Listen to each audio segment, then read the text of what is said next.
Lihatlah, aqbala rajulun ila Rasulullah sallallahu faqal. Ada seorang laki-laki datang menemui Rasulullah sallam.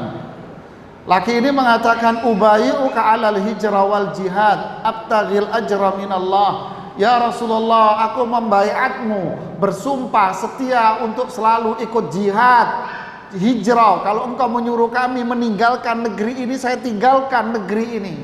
Saya mau jihad, perang di jalanmu ya Rasulullah. Jawaban Rasulullah apa? Fahal min walidaika ahadun hayy? Adakah salah satu dari orang tuamu masih hidup? Iya ya Rasulullah, dua-duanya masih hidup. Tabtaghil ajra minallah, kamu cari pahala di sisi Allah. Iya ya Rasulullah. Farji ila walidaika fa ahsin suhbatahuma. Pulang kamu, mau ngapain kamu pergi mau jihad?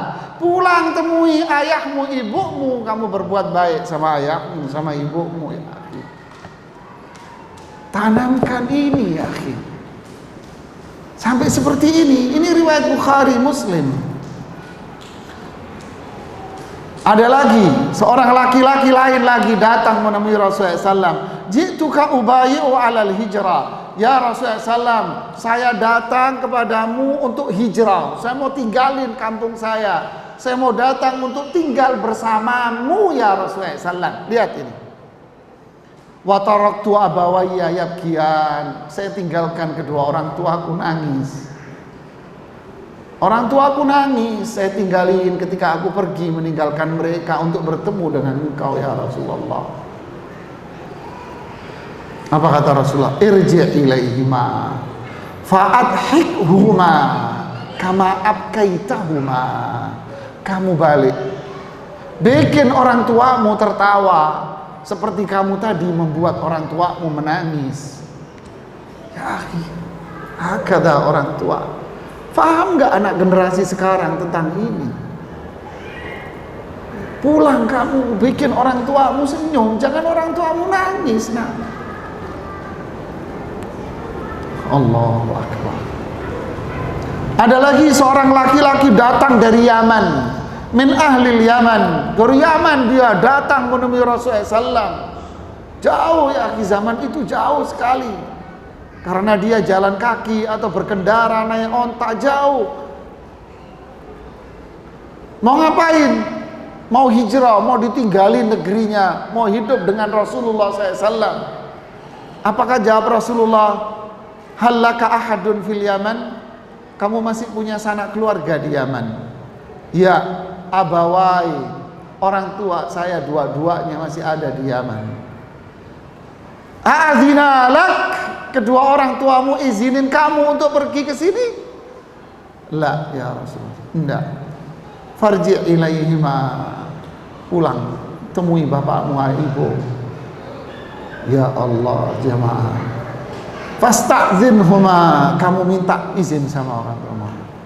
Fa in adzina laka fajahid, kalau kedua orang tuamu ngizinin, boleh kamu jihad. Wa illa, kalau orang tuamu enggak ngizinin, farji' ilaihima, pulang kamu nak. Lihat jemaah, ini tahu nggak anak-anak kita begini? Jabir bin Abdullah, sahabat mulia Jabir bin Abdullah Al-Ansari, ketika perang Badar terjadi, ini pertempuran yang paling mulia dalam sejarah Islam, di mana para sahabat yang ikut dalam perang Badar ini dosanya diampuni, bukan yang sudah, dosanya mereka yang akan datang pun diampuni sama Allah. 319 sahabat yang ikut serta dalam perang Badar, dosanya diampuni semua sama Allah.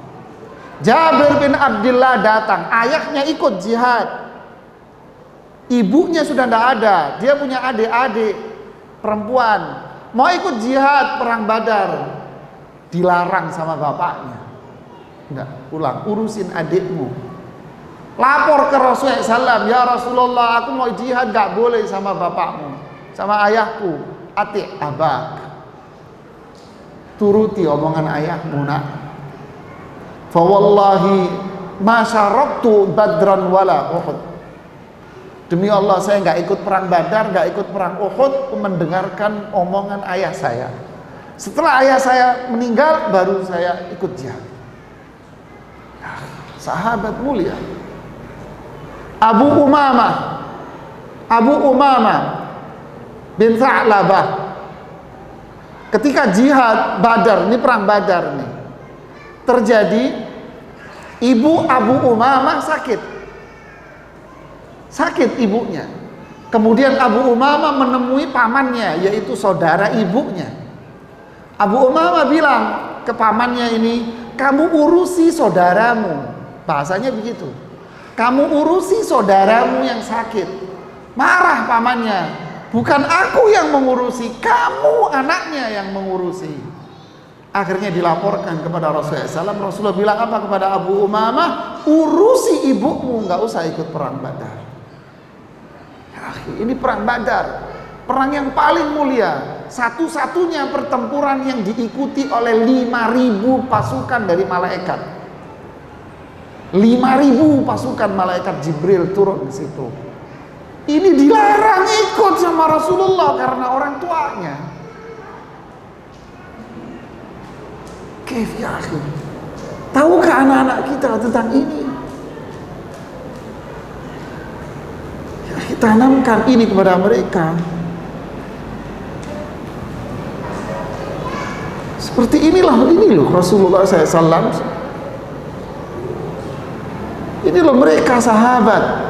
Ada seorang sahabat yang hidup bukan sahabat dia, hidup di zaman Rasulullah SAW, sezaman sama Rasulullah SAW, beriman sama Allah, beriman sama Rasulullah SAW. Tapi dia tidak pernah bertemu sama Rasulullah SAW sama sekali. Kalau gitu, ya Allah sayang kali dia zaman Rasulullah tapi nggak pernah ketemu, berarti dia tidak mendapatkan keutamaan sebagai sahabat karena nggak pernah ketemu. Kenapa dia nggak pernah ketemu sama Rasulullah SAW? Ngurusi ibunya. Malaikat Jibril yang turun dari langit ngasih tahu, wahai Muhammad, di negeri Yaman ada seorang laki-laki yang bernama Uwais Al-Qarni. Ciri-ciri fisiknya begini. Dia laki-laki yang sangat berbakti sama ibunya. Karena baktinya sama ibunya, dia nggak bisa ketemu sama engkau, wahai Muhammad. Doanya Uwais Al-Qarni mustajab. Dia kalau angkat tangan, diterima doanya sama Allah. Nama Uwais Al-Qarni, wahai Muhammad, terkenal di langit sana. Lihat jemaah. Rasulullah SAW ngomong sama Umar bin Khattab, ya Umar, kalau kamu kelak nanti ketemu sama orang namanya Uwais Al-Qarni, ciri-cirinya begini. Nanti kalau kamu ketemu, kamu minta doa sama dia, wahai Umar. Ya akhi, ya Umar bin Khattab, umat Rasulullah SAW paling mulia setelah Abu Bakar Siddiq. Jika ketemu dengan Uwais yang bukan sahabat, suruh minta doa sama dia. Di zaman khalifahnya, ketemulah dengan Uwais Al-Qarni karena ibunya sudah wafat. Anta Uwais Al-Qarni? Iya. Apakah engkau yang berbakti sama ibumu? Iya. Doain saya. Ya Amirul Mukminin, enggak keliru, enggak salah. Saya yang minta doa. Enggak, doain saya. Doamu mustajab di langit. Allahu Akbar. Mas sabab ya akhi? Baktinya dia sama ibunya.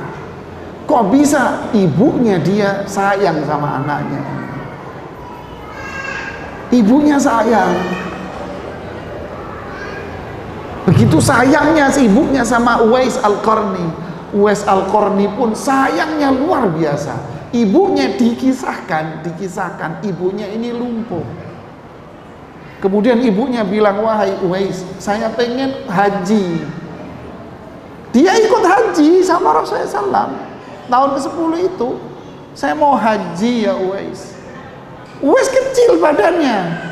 Dikisahkan bahwa Uwais ini latihan bawa anak onta. Setiap hari digendong anak onta naik gunung. Latihannya. Biar dia bisa gendong ibunya dari Yaman ke Mekah jalan kaki.